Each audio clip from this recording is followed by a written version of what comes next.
Teach Better family. It's so good to be back with the wonderful Brad Hughes. Buddy, how are you doing today? Great to be back with you. I'm doing really well. First day or first week back, new office, new school for me. So lots of excitement building for a new school year here in Southern Ontario. And I hope things are building with excitement for you and family in Colorado as well. Oh my goodness, it's been wonderful. The kids are back in school, and it's great to get back into those routines. As you know, summer can be chaotic, although fun, and so it's kind of nice to get back into things. And then the kids are transitioning well, so I appreciate you asking. And it's great to see that you're back in the building and getting ready for your school year. It was also wonderful to see so many wonderful administrators this morning as everyone's kind of in different spots in their school year. Some people already had students, some were coming back tomorrow, and others had a couple of weeks to still prepare for the new school year. And we really were talking about energy and inspiration today with our theme. And so I wanted to talk with you about some of the ideas that were thrown out because it was a really vibrant conversation, and I just love the ideas that were discussed today. But we had some fun. I wanted to know about some quirky traditions and habits that were put in place by administrators to create momentum and inspiration through the school year. So what did you take away from what the staff and administrators were talking about this morning? I found it really inspiring that so many school leaders are finding ways to bring staff members together in ways that are fun, that break the tension, that lighten the mood, and above all, create relationships among staff. I mean, if we want to engender strong relationships between staff members and students, we have to remember the key importance, the foundational importance of engendering strong relationships among faculty members, because the work we do is no joke. It's energy intensive. It requires tremendous professionalism, tremendous adeptness of just navigating moment to moment changes. And we need to know that we have each other's backs, and we need to know that also we can find the fun even among hard times when it comes down to it. So great ideas shared in terms of welcoming our staff and our students back to school, and really taking the lead in setting the tone for a positive and fun and inspired school year. Let's face it, we all have, I'd say, a responsibility, but also a tremendous opportunity to make our schools places where our faculty and our staff and our parents, caregivers, and above all, our kids look forward to coming, even for small ways. And so, tell me about a couple of the takeaways, the wacky traditions that really resonated with you that were shared today. Oh my goodness. So, the traditions of like admin having dinner together on Friday afternoons, I love that idea. It looked like there were a couple other administrators that had done something similar where they just, said this is an important time for us to have fellowship together, to debrief, to, have maybe an event session or inspirational talks. And, they really valued that time. And I think really everything that was discussed that was really inspiring was ways that they were connecting with others in the building to strengthen the relationships that similar to what you were talking about. So also there's always some fun, treats, coffee in the staff room or running around the building on carts with donuts and ice cream floats and things like that, which is always, inspiring as far as getting people excited about food or providing swag to different staff members. So there's a lot of different things that were discussed this morning, but I think the thing that was discussed that was powerful was the time that they designated to get together and said, okay, this is important, we're going to block out our schedules, we're going to tell our secretaries don't interrupt us unless there's an emergency, and to get that valuable time, which is really important, to be honest. Just to build on that a little bit, that was, I think, maybe a key and maybe an aspect of the conversation that may have been missed with our theme is that not only do we need to set that time aside, we need to take steps to protect that time. And sometimes that means just peeling back the layers for our reports and for people that serve and support us in our admin roles about what that time is being used for, and not only why it needs to be protected, but procedures and responses for how to protect it. I mean, we can do almost everything with a script, and so as school leaders, we may need to provide our secretaries or office administration or others with scripts to use to protect that time. Yeah. And I mean, clarity is kindness. So if we can be clear about how we expect that time to be protected and how we can help them support it, that's also key. So yeah, set aside the time, but also make clear how you and others can help protect the time was a key takeaway for me. Yeah. So that was bridged with another question, which was what initiatives or projects have injected new energy and excitement in the workplace, boosting staff morale and igniting their passions?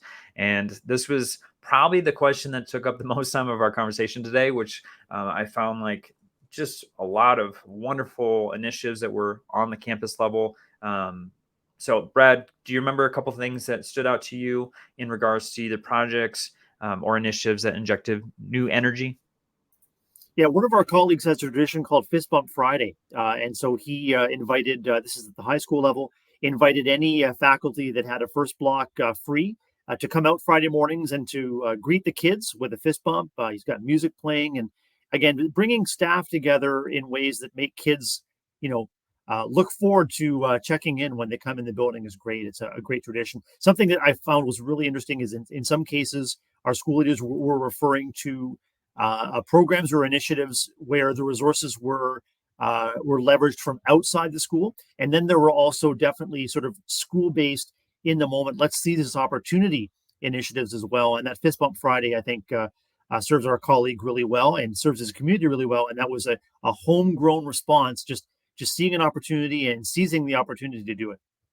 Yeah, the 100 Caring Adults initiative too, where you have community members come out for the first day of school and just celebrate, applause, the whole 9 yards to say how important it is for the kids to come back. And I thought that was wonderful. The kindness project was also mentioned.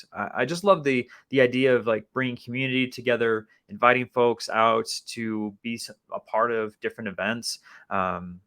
Different themes, doing things together. I think was kind of like that overarching umbrella of doing dressing up or playing favorite songs on a playlist of your staff. Like there were a lot of different initiatives, but it was all about like connecting with other folks, having that community, and finding something greater than just going in every day to learn, which is obviously important, but we also got to have some fun in there too.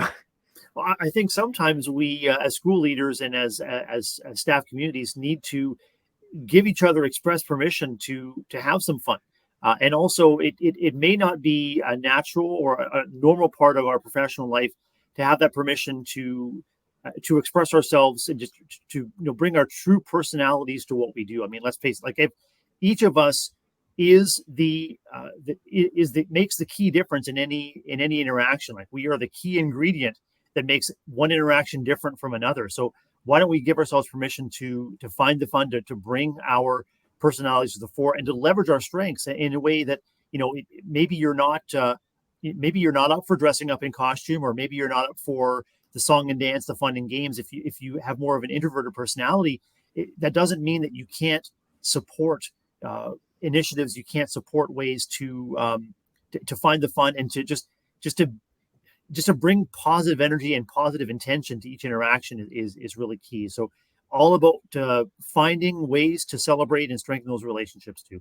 I love it. So the last question, Brad, was what role can a leader play in cultivating a sense of purpose among staff members, helping them see the meaningful contributions that they make to the larger educational mission, which is so important. And we had some phenomenal, initiatives and things that people were doing. So what were your takeaways from, what we can do to cultivate a sense of purpose? That shared sense of purpose, it can simply be about as school leaders recognizing and then naming and being specific about the great things that we see. We might be surprised how rare it can be for educators to get specific and positive feedback about how their choices and how their actions positively impact kids and positively impact the school culture. And no better way to do that than to catch staff and catch kids doing great things. And small things can have great impact as well. So, the encouragement is to be visible and present for those moments, and to help staff unpack the unique difference that they make in their working life. It can be as small as a small positive interaction of a staff member helping an elementary student tie his or her shoe, or a moment of consolation when a kid is having a hard time, or maybe it's a guidance staff member who is making a significant but very very personal, very confidential difference to a student or students in difficulty. Just that moment of recognition and say, hey, I see you, I'm grateful for you, and you're making a difference here, can mean all the difference. What's coming up for you as well? Yeah, I love the idea of personalized meetings and coaching for connecting staff passion and interest. I thought that was just a beautiful initiative that was done by several administrators of taking the time to get with their staff. And the purpose was figuring out what they loved to work on, what they loved to have a mission on, but then also saying yes. Too many times we hear no in the world of education, and that could be kind of a beatdown. And to find ways to say yes, to create that energy that can go a full school year. If you have something that you love and that you're passionate about, it doesn't feel like work. And so to be the person that opens that door for a teacher or an educator is pretty powerful.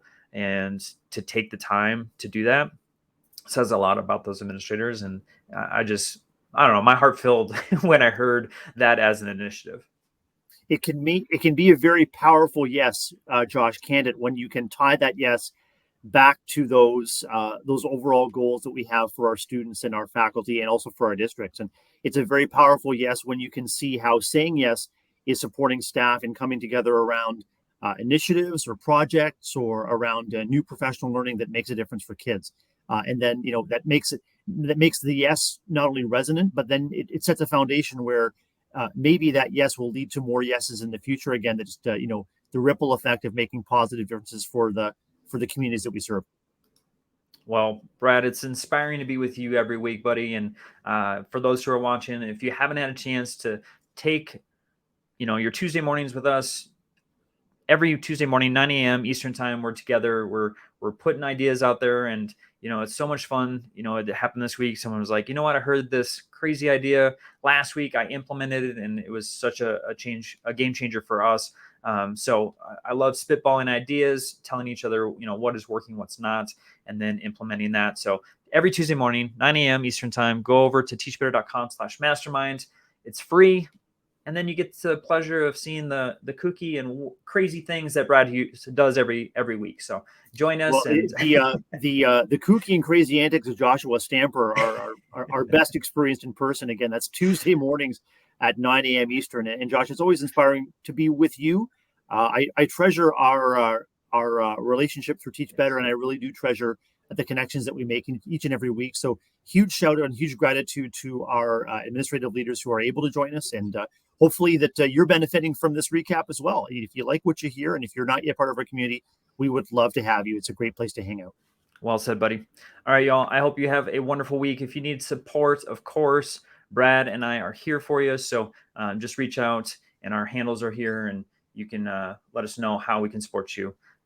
All right. I guess we'll see Have you a great next week Tuesday. ahead. Thanks, Josh.